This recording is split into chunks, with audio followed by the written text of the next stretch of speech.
The roads after rain kept their secrets. The mud had a memory for every footprint, and the hedgerows held the smell of leaves and smoke. The spring air in the Rhineland was damp and clean at once, a strange balance of new blossom and old fire. Along one such road, where a fence leaned from a past winter's hardship, a column of women walked without speaking. They did not walk to be seen or counted. They walked because the day demanded it of them. Some wore shoes that had forgotten their shape. Others had nothing left to wear on their feet, and so their souls met the earth in a pact of necessity. Dresses that were once neat or proud had become threadbare, torn at the hem, stained with the grind of days. Each woman carried what remained of her life in small bundles: a scarf, a spoon, a comb, a letter flattened again and again until it held no creases at all. The road did not soften for them. It welcomed them only in the way roads do, by continuing. They were tired in the heavy, honest way that burns no candle of self-pity, tired like soil after harvest, tired like a bell rung too long, but they moved forward, and forward can be a prayer even when no scripture names it. Early sun pressed through a gentle haze, turning the wet field silver and the distant church roof to a dull, patient glow. The war had left that roof, yet the war had not spared the village below. The women's faces showed both facts without argument. Head, a bend in the road revealed a low cluster of buildings, an abandoned farm, or a waypost taken by soldiers in the night. Olive-drab jackets turned in the courtyard. A pot steamed on a small burner. Someone had hammered a signboard into the earth, and then changed their mind about what it should say. The sound of English drifted across the hedge, not harsh or jubilant, only practical. Voices in a working mood. The kind that get a thing done and, once it is done, do not discuss it much. The women slowed without deciding to. There has always been a language older than nations.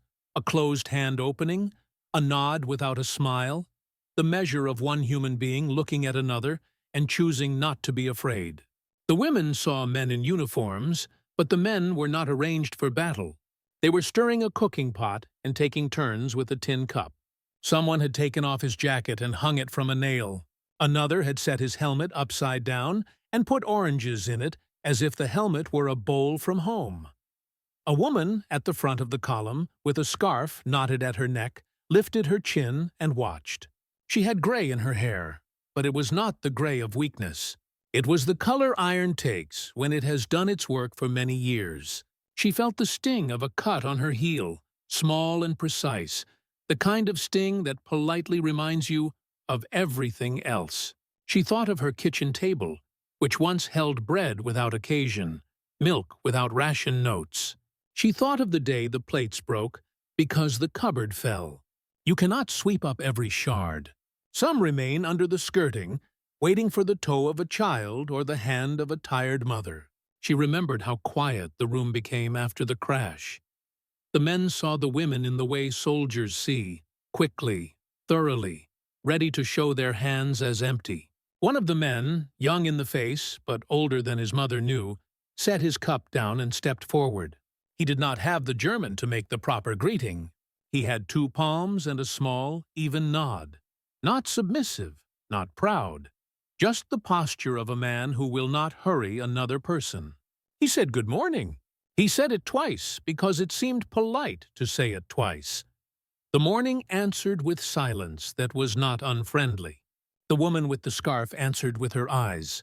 Around her, the column shifted, the sound of cloth moving against cloth, the soft tap of wire-tied sandals against mud. Another woman coughed the cough of a throat that is dry, not sick. A third adjusted her bundle and then let her hands fall to her sides. You learn in hard seasons that hands sometimes need to rest more than feet. The young man glanced back at his fellows. A second soldier, older and denying it with jokes whenever the chance arose, met his look and understood something that had no words. He went to the pot and brought forward a tin mug. He did not hold it out like charity. He held it out like an invitation to sit for a minute and be part of a quiet circle where no one asks for a story you cannot tell without shaking. It began with water, or something like it. It always does when nothing else is ready. The first woman sipped and passed it to the second, who hesitated and then took it. A third waved it on, preferring to keep her mouth closed against the taste of anything that wasn't familiar. The young man did not mind. He had poured worse drinks and called them good. He stepped back, and the line breathed, and for a moment, no one needed to make a decision. There is a kind of conversation that starts at the feet.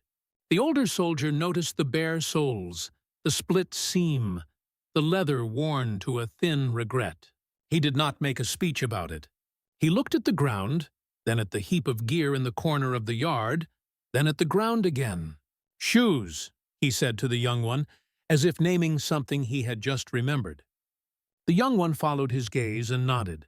They had no order for this. The manual did not include a page for it. But the line between impulse and duty is thinner than people think, and sometimes mercy crosses it like a man stepping over a low fence. The older soldier pointed to an open crate near the wall, half filled with things no one had needed yesterday. A pair of boots with stitching undone at the ankle, a brown Oxford with a missing lace, a woman's low heel scuffed but intact, a child's shoe with no partner. They were not treasure. They were not even a plan. But in the language older than nations, they were an attempt. The men gathered what they could without ceremony. One found a roll of cloth, stiff and chalk-marked from a tailor's shop long since emptied. Another pulled a length of wire and a pocket-knife from a canvas bag. The young one untied a spare shirt from his pack and laid it on the fence rail. The shirt was not a dress, but it was clean, and clean is a beginning. The woman with the scarf watched, not as a beggar counts coins, but as a mother counts the breaths of a sleeping child. Attentively, without daring to disturb. She did not think of shoes. She thought of dignity, stubborn as a dandelion between stones. She had not been allowed to keep much these past months, but she kept that, even on the mornings when it seemed ridiculous to carry. A third soldier, quieter than the others and always aware of weather, stood beneath the eaves and looked at the sky's undecided blue. He thought of his sister's narrow feet in winter, and the way she used to warm them at the stove, laughing at her own small complaints. He thought of sending her a pair of gloves from a market far behind the front. The package had probably never arrived. Still, he had wrapped it carefully, as though care could escort a parcel more safely than any truck. No order, no schedule. Just the first small act. The young soldier knelt and set a pair of salvaged shoes on the ground, soles up, as if inspecting them for a story. He set two more beside them, then a third. He laid the spare shirt flat and used his knife to free a strip of fabric for laces. His hands were clean, but not too clean. Clean enough to touch a stranger's belongings without shame. He looked up at the women and waited. He did not point or call. Waiting is its own kind of invitation. The woman with the scarf stepped forward in the way a person steps into a room they used to know. Not timid, careful. Her eyes found the shoes, not as objects, but as the end of a long sentence she had been unable to finish. She knelt to the side, preserving the shape of the moment. She touched the leather and felt the old strength in it. The seam was tired, so was she, but tired things can still hold. A second woman, younger and thinner, with a dress that had lost its color to the wash of too many days, looked at a pair that might have fit her once. She measured them with that precision hardship teaches. She did not want too much. She wanted enough. A third watched them both, arms folded beneath her chest, trying to decide what it costs a person to accept a kindness from a uniform she had been taught to fear. Her hands opened and closed against her sleeves, then stilled. The older soldier reached into the crate and found a folded dress, plain, blue, with a row of buttons that remembered their purpose. It was not new, but it was clean. He shook it out and held it at the shoulders, looking at it with a tailor's half-wit, guessing the line of a waist that would not insult dignity. He did not hold it out as a prize. He held it as one might hold a curtain open to morning. The younger woman's mouth trembled in a way that surprised her. She had told herself she would not tremble today, not for anything. She pressed her lips and swallowed. The soldier kept his eyes soft and his posture shorter than it needed to be. Not kneeling, standing in a way that made no claim to size. If you have never been shown your own dignity by a stranger, it can feel like being returned something you had forgotten you owned. "Please," the older soldier said in English. Then again, because politeness is a habit that travels well. "Please," the tone translated when the words could not. The women exchanged glances, decisions passing between them as lightly as the shadow of a bird crossing a field. The woman with the scarf nodded first. She took the dress, folded it back upon itself, and held it to her chest with both arms, like a child fallen asleep on a train. In that moment, the courtyard lost its edges. The world became a single room where the stove burned and the kettle whispered. She did not bow because she was not less. She did not salute because she was not a soldier. She simply closed her eyes. There are tears that belong to certain scenes the way a coastline belongs to a map. They are not loud. They are not persuasive. They simply mark where land ends and water begins. The first of those tears found the younger woman's face and stayed there, undecided, an ornament and a confession. The soldier holding the dress felt his own mouth soften, not to smile. Smiling would have been wrong, but to say in a language without words that he had seen this before. A person fed, a person warmed, a person acknowledged. They worked without hurry. The older soldier found a basin and set it near the eaves, funneling rainwater into it with a dented pot. Another added a palm of soap flakes from a wax paper twist. The water frothed like thin clouds. A woman tested it with her fingers and nodded. She was a mother, and mothers keep the knowledge of soap the way they keep the knowledge of lullabies and door latches. Another set a line of twine between two nails and tied it with the competence of a person who has repaired what others break. Cloth met water. Water met dirt. Dirt gave up in slow circles, and the basin spoke in low suds. The women moved with the economy of people who have little to waste. The soldiers stepped back when stepping back honored the work. When asked with a look, they brought another pail, another square of cloth, another pair of hands at the line. Someone found a needle. A thread passed through an eye, and a torn seam learned again what it was meant to do. A little sound rose, a hum not of laughter, but of relief trying to remember how to sing. The courtyard changed temperature in a way no thermometer could prove. A breeze turned the shirts and dresses to narrow sails, filling and emptying them with the day's breath. On the line, a skirt with a missing button still held its shape like a modest promise. Beside it, a blouse in a pale, almost white, raised its collar to the sun. Shoes became a quiet science. The young soldier measured by eye, then by the simple tool of his hand. 4 fingers across the ball of the foot, a thumb at the heel. He showed the measurement to the wearer as if seeking approval from the person whose feet had done more miles than his truck. Laces threaded, knots tied, heels tested on wet stone. When a pair was wrong, it was wrong forward. Too big, never too small. You can fill space with wool. You cannot make a shoe grow. A woman who had walked barefoot for weeks set her foot into leather and went still, as if afraid to move and break the spell. Her breath caught. She took a step more carefully than she had ever taken a step in her life. The leather complained softly, learning her shape. She looked at the men and did not know how to name what was happening. It was not charity as she understood the word. It was not truce. It was not apology. It was the restoration of a simple equation. Person equals person. In the quiet, someone laughed once, the short, surprised laugh of a person who stubs a toe on joy.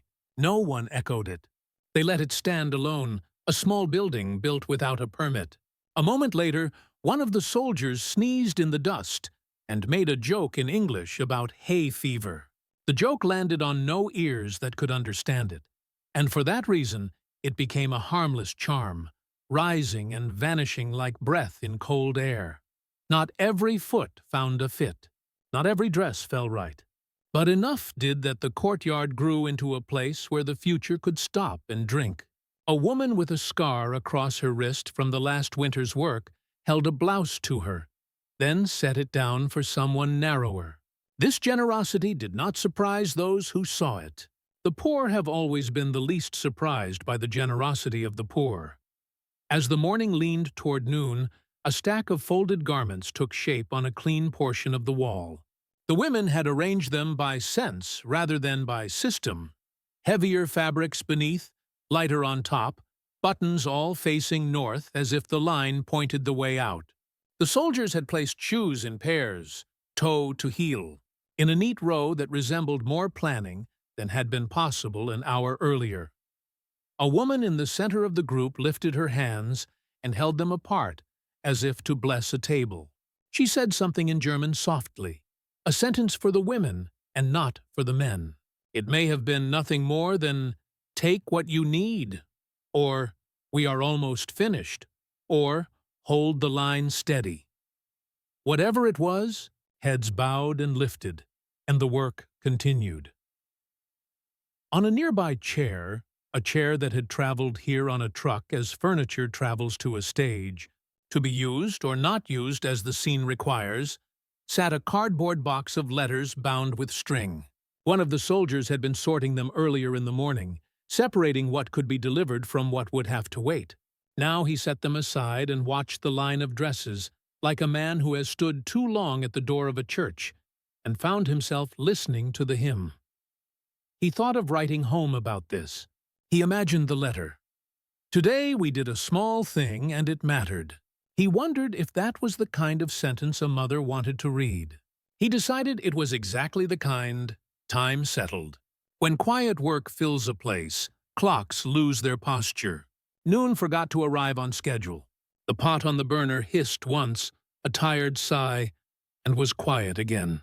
A blackbird landed on the fence and inspected the scene, then flicked itself back into the air, as if the world were still good enough for feats of lightness. Near the basin, the woman with the scarf unknotted it and let it hang from her hand. The skin at her neck showed a delicate seam of sun, the kind that comes only when late winter gives way. She lifted the clean dress and, with the modesty of habit, stepped behind the angle of a wall. Two of the women joined her, making a small screen of their bodies not to hide so much as to protect the moment from the wrong kind of witness. In a minute, the scarf returned, tied over hair that had been brushed smooth by fingers, and the blue dress came with it, buttoned to the throat, wearing its plainness like a jewel.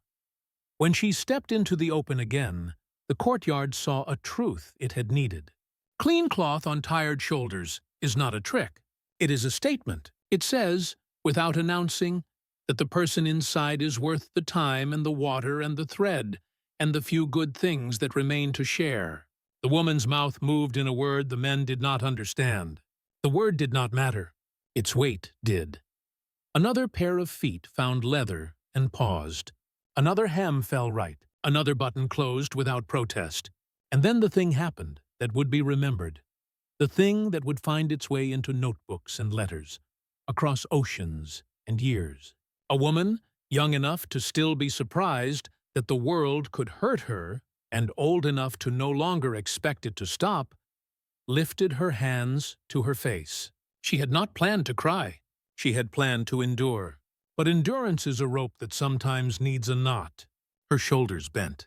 The sound she made was not loud.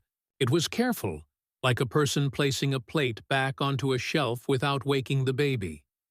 One of the soldiers, neither the oldest nor the youngest, looked away. He had learned the art of looking away when respect required it. The others did not step closer, did not offer a handkerchief unless asked. They gave her the shelter of their patience. The women gave her the shelter of their bodies, a small semicircle that made her tears local and safe. In the language older than nations, there was nothing else to say. When the first round of fittings and washings ended, The courtyard did what rooms do after good work. It quieted into a fullness that did not need to be named. The dresses on the line lifted and settled. The shoes in their pairs waited with